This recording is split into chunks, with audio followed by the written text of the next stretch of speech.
Ball, the Managing Director of the Australia and New Zealand business, is going to join us via Zoom. Good morning. My name's John Ball, and I'm here today to talk to you about innovating for growth and how this can help Papua New Guinea really achieve those aspirations it has for the longer term. I grew up in the IT industry. I started back in 1985, and it's been an absolutely incredible journey watching the changes and things taking place. For the last 9 years, I've been at Google running the Australian and New Zealand business. Over this period of time, it has been absolutely fascinating to watch these major waves of innovation with the PC coming out and what it meant for productivity and businesses, and then the internet allowing people to get online and share and discover information in new ways. And then the mobile phone has been such a game changer, putting the power in our hands to really access information anywhere and at any time. The innovation hasn't stopped. And now with artificial intelligence, it's building on these last three waves to really empower this next wave of change and innovation and growth, which will truly help businesses, companies, countries all around the world to scale and grow. Many of you will know Google as a search bar, allowing people all around the world to find information. What's going on? Where are things at? What am I going to have for dinner tonight? And it really is, there was the first platform and the first way that customers and individuals interacted with us. A couple of numbers that really brings this platform to life. Every day, there's 8.5 billion different searches on Google. Interestingly, 15% of those are new every day. New questions, new queries coming to life. $47 billion of economic impact in Australia from the use of Google's technologies. When people want to find something, they come to Google to be found. I did a quick search yesterday and I was thinking about adventures in New Guinea. I actually had the opportunity to go and complete the Kokoda Trail, and it was just a phenomenal adventure. But how do I find my next adventure trip? What do I do? Well, I go to Google and I search for it, and I actually bring those items forward, as you can see in this list here. Getting businesses on the internet, being able to be found, makes a transformative difference. The more that we can do that and help local businesses be there, now whether that's to sell coffee, local arts, travel and adventure, all these things can be made available to the 8.5 billion searches that are happening every single day. I want to share with you a customer example of a local business in Brisbane. Fuli was actually voted #1 business of the year in Brisbane last year. Joe Andon, who's their founder and CEO, had an idea that he wanted to sell something online. He thought and he tried many things, but then he landed on trampolines. And the reason why he did, it's big, it's bulky, it's experiential, and wasn't really being sold there. So he made the bold move to start his business. From that point in time to now, he has created such a strong business, has hundreds of people employed with him, has over 100 patents on trampoline technology. And I was chatting with Joe one day and I said, what is the secret of your success? And he said, it comes down to one thing, and that is being able to be found through Google on the internet has enabled customers to find him and enable them to buy his products. Getting your businesses online will have a transformative impact into how you allow your businesses to grow for the future. Another key product that I think will have great impact for Papua New Guinea is YouTube. And again, just looking at and YouTube is our video streaming platform where people come to watch different video content. Some of the key numbers, 2.1 billion viewers come to that platform from across the world to be able to watch content. Now in Australia, we have content creators, and all over the world there's content creators. And these content creators almost have a business where they put their content up People come and watch it. In Australia, we have 65 creators that have over 1 million subscribers watching their content really every day. The last point, which I found really fascinating, is 12% of the world's internet traffic is YouTube videos being streamed. So there is a lot of people watching videos every day, and getting them up there really helps people understand and discover what's going on. It's the number 2 search engine, YouTube. People go and look for things. I ran this quick query, again, as you can see here, about experiences and travel accommodation in Papua New Guinea in YouTube. And it was amazing to come and to see the different accommodation, the quality, what's going on. And I had a look at the 10 best places to visit, and it was awesome. Next time I'm going back, I will definitely be going and having a look at these 10 top locations. You can see in the circle areas here, 33,000 people have viewed this content. And so getting content onto YouTube is free. It actually helps to expose your businesses, your country, things to come and do to bring people in and help them have a better experience. When you think about YouTube, it really is these 3 things. It helps educate people. People come to YouTube to be educated on, now whether it's maths, science, geographies, they come there and they come to learn. They come to be entertained. There's so much content. There's so much videos to watch, to be streamed, to learn from. And they come to explore. Now, whether that's new geographies, new locations, but really these 3 things, it engages people. And again, as you get content there, it will help to bring people in to explore and to learn, whether it's your business, whether it's your tourist destinations or cultures, great way to bring that all to life. Now, outside of search and YouTube, we also have a rich array of products that have billions of users every day. Let me say that one more time. We have billions of users across the planet using these products. The first 2 I've spoken to, which is Google Search and YouTube. The next one is Google Maps. Google Maps is a rich property to help people navigate. What we also have is Gmail. We have our Chrome, which is our internet browser, Android, which runs billions of phones around the planet.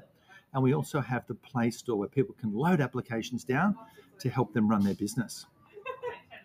Now, I want to try and bring this all together. And what we talk about is innovating for this notion of explosive growth. To think about the world is your market. No more is your market the local area, the local suburb. It is the world. The power of the internet enables you to bring that all together, which is incredible. To do that, you need to have some skills. You need to have some upskill the local communities, get them understanding the power of the internet, how to bring that to life. Utilize technology and all that you can do. Now, whether that's with AI, whether that's with these search technologies, YouTube, but really thinking about how technology can transform. It has amazing transformative properties. Papua New Guinea has such a richness of culture, experience, language, locations that can be brought to the world through technology. The last one is experiment and learn and have fun with it.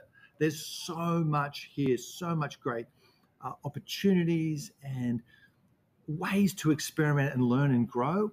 And with YouTube that I spoke about, there's so many training videos and opportunities to actually experiment and learn from there as well. I'm looking forward now to having the opportunity to answer some questions, to be a part of this session with you today. I'm sorry that I couldn't be there. Looking forward to being there with you in the future. Thank you so much. And I'd like to hand over there. Thank you very much.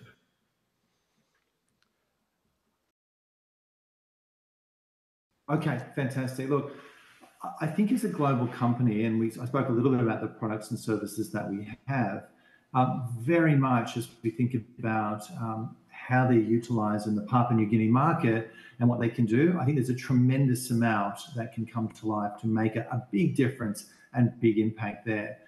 I guess my recommendation is a little bit about, as I spoke there about skills and getting people aware and we have a lot of courses and content for free that individuals can come and consume and get a level of awareness around what's going on. Number one, I'd start there. Number two, I'd then start to think about working with businesses around what would be the most logical markets to be exporting to.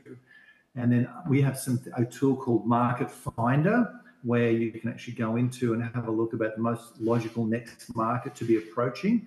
So I think that would be one that would make a lot of sense. And I do think, look, part of it is how do you start to systemically get the skills and capabilities into school? What sort of STEM programs? How are they coming to life?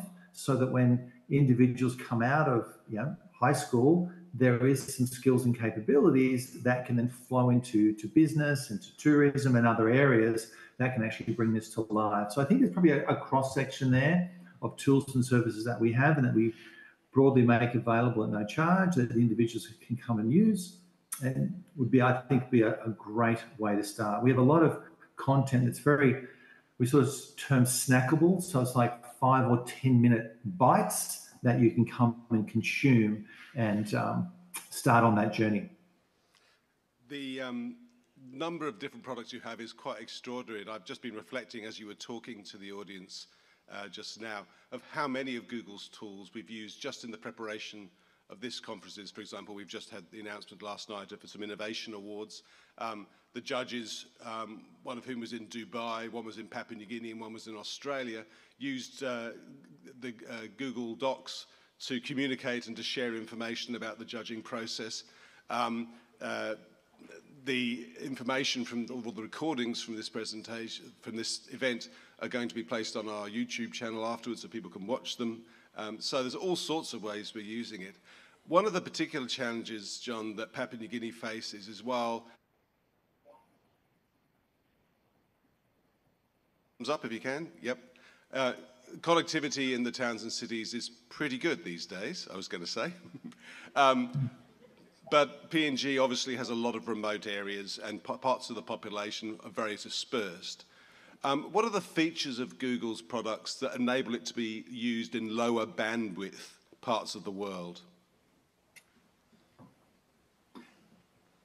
Look, we've done a lot of work headquartered predominantly in the Asia-Pacific area around what we've termed the next billion users. So how do we actually create products and services for low bandwidth markets? Not say the Australias or the US or the UK, but how do we actually create tools, services and products that can actually operate in that way? We've actually made some great progress and some great breakthroughs where I think there's probably a whole piece of work that would make sense for us to expose to Papua New Guinea so that as individuals are getting their phones. And the reality is for many consumers now of technology, the mobile phone is their access to the world. And many people will actually have this as their singular only device where they search, they shop, they connect. And I think more and more how those services can work in that way. So yes, we have been very focused on that. And the initiative is this notion of how do we help bring the next and those services to the next billion users across the globe as well. You talked in your presentation about selling online and making money online.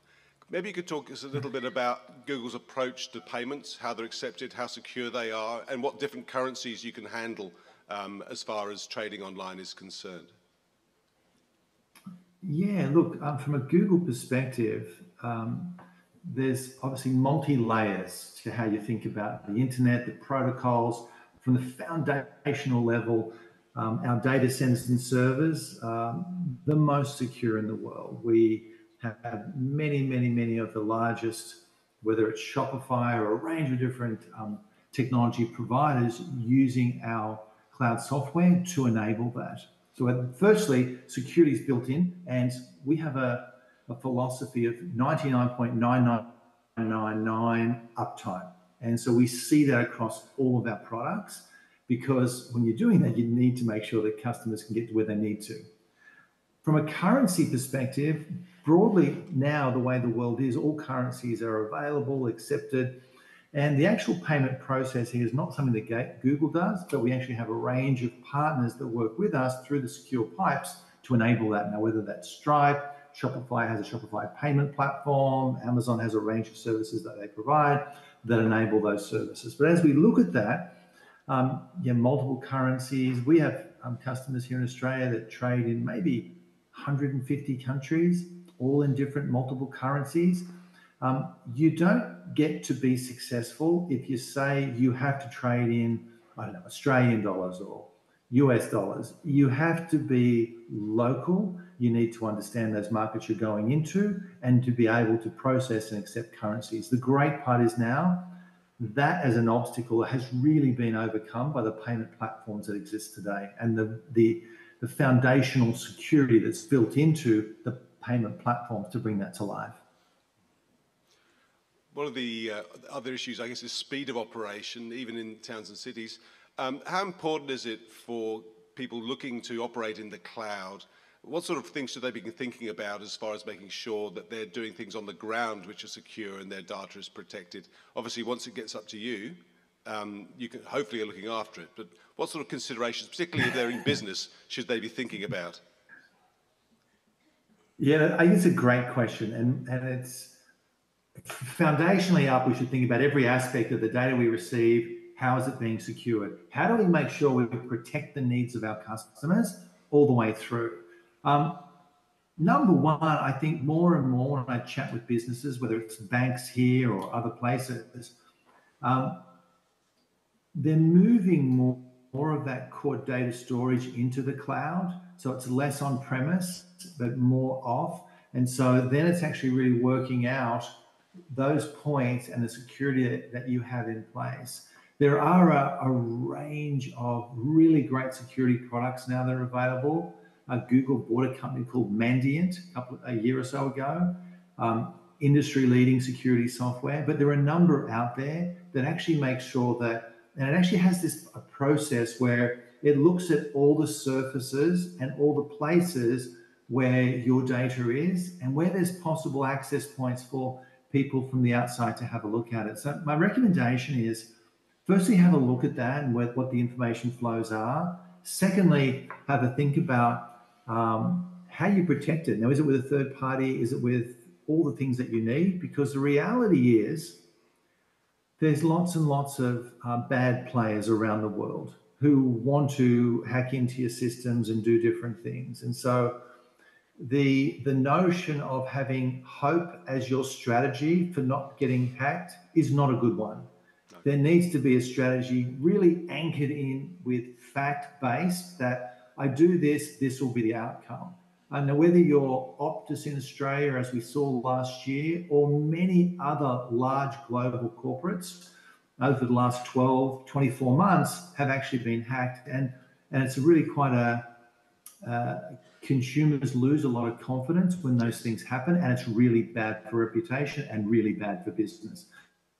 So answering your question, yes, the cloud piece we sort of look after, but on-prem is just to do almost like an audit of where the data is, what is security, what are the primary places where failure could happen so that you're on top of it and you can have a strategy and not hope, making sure it actually works for you.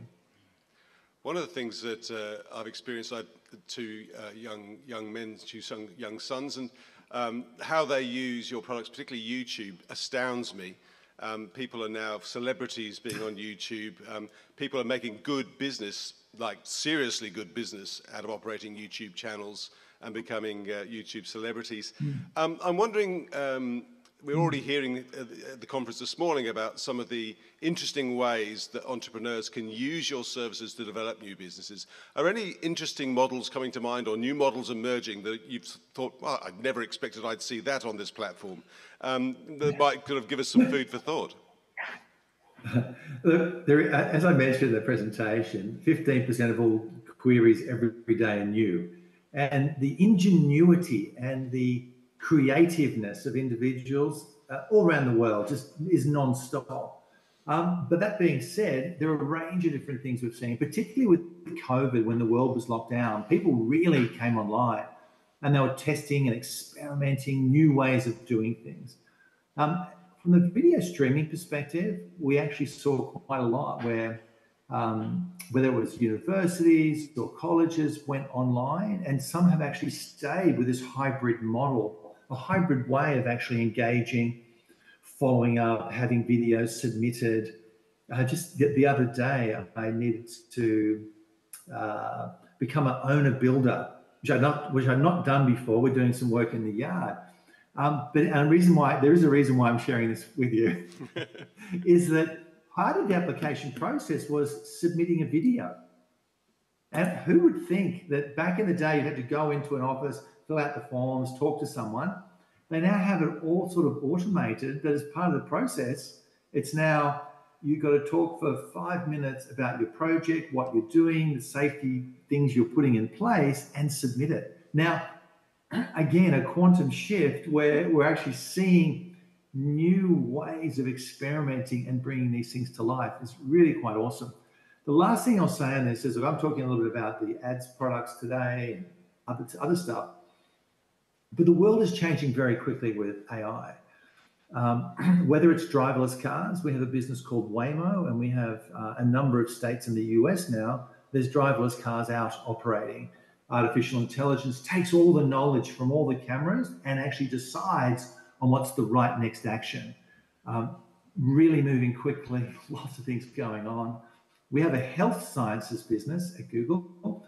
And again, AI has enabled the modeling of all proteins. Now, in the human body, there's about 20,000. They've all been modeled in 3-dimensional. But when you think about the broader animal kingdom and everything else, there's about 200 million proteins now that have actually been modeled in 3 dimensions. It was not possible beforehand. To model one was taking a year or so. Now, 200 million was not possible in anyone's lifetime to do. That's now being done. We've actually now handed that off to all the research labs around the world and all the pharmaceutical companies, and now using that as a core infrastructure piece of their research, because now they have this incredible access to knowledge and information that wasn't available before, but it is now because of AI. That project's called AlphaFold, and all of the details are online as well. But truly fascinating stuff. So to answer your question, it is crazy the amount of things that are going on. I just want to say just one last thing before we take the next question. We have a business called Project Wing, and it's about drone deliveries. And so you can order something on your phone and you'll get it to your house in 5 minutes, 10 minutes. You can order.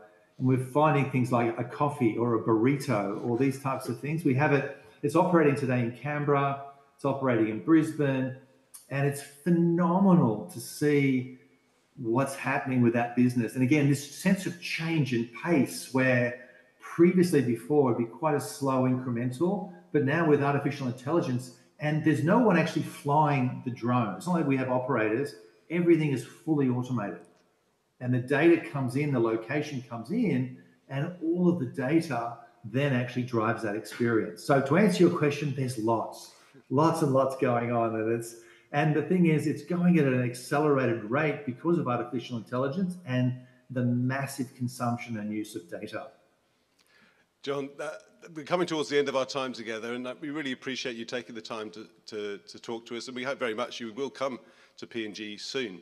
My last question is in 2 parts. This is an innovation conference, and Google is a company renowned for its innovations. I'd be really interested for you to nominate for us 2 innovations that you're particularly proud of being associated or involved with during your career. It doesn't have to be at Google, it could be at another place. But at least one of those, if you wouldn't mind, it's a bit tough to ask you, if you could maybe talk about one failure that you learned from, even though it wasn't successful. Well, we don't have enough time to go through all of my failures, and there's quite a long list that in some ways have scarred me quite a lot, and you learn so much more from the failures than you do from the successes. Well, I'll touch just briefly on a success and then a failure and the things to learn from them. Firstly, I would say that I'm going to talk about a small innovation, then we'll go to a large innovation. And the first one is just something that we did from Australia in regards to looking at I'll take it even a further step back. I spent 17 years at Microsoft, and back in the early 90s, we challenged the status quo around how we're selling the product.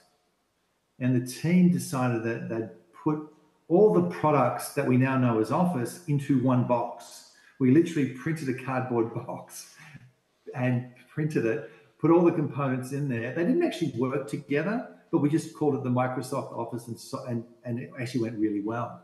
That little piece of challenge and innovation, and many of us will know the Microsoft Office suite, it actually changed the way the company thought about that product. And that little bit of a challenge actually enabled that piece to come to life. And that was sort of fun to see from Australia back in the 90s, that thing would actually enable. Part of it is challenging and not stopping. I want to talk to you about a failure, and I'm glad it's being recorded, so it'll be recorded for history.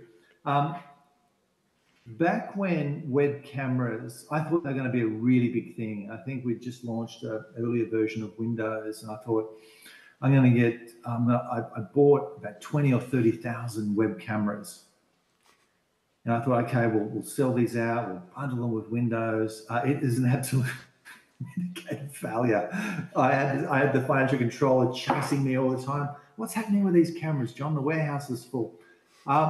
Now, it was a really great idea, just the wrong time. I was about 4 years too early, and the world hadn't gone to video conferencing, and we weren't actually there as yet. And I guess my learning from that is it should take probably a little bit of time to actually bring in more data and insights in regards to what's going on. But I would say, look, the major thing around innovation is to continue to challenge. Never accept status quo, and always believe and challenge that there could be a better way to think, see, and do things. Because the most incredible ideas come from individuals just like you that are in the room today. I had dinner last night with a friend of mine. This is the last, I promise I'll wrap up with the story.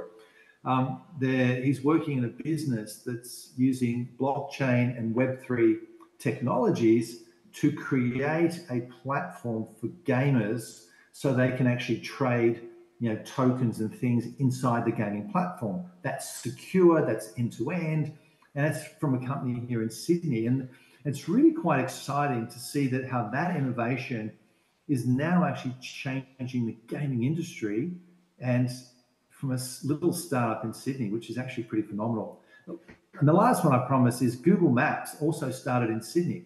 There was a couple of developers actually started that, and they had the bold idea to get rid of paper maps and to actually enable that to come to life. And it was really awesome to see that. And that was bought by Google, and now we have a reasonably large engineering hub in Sydney. Thank you so much. It's awesome to be here. I love Papua New Guinea. I had an incredible time in the highlands on Kokoda Trail, and I absolutely look forward to coming back and spending time there with you. Thank you.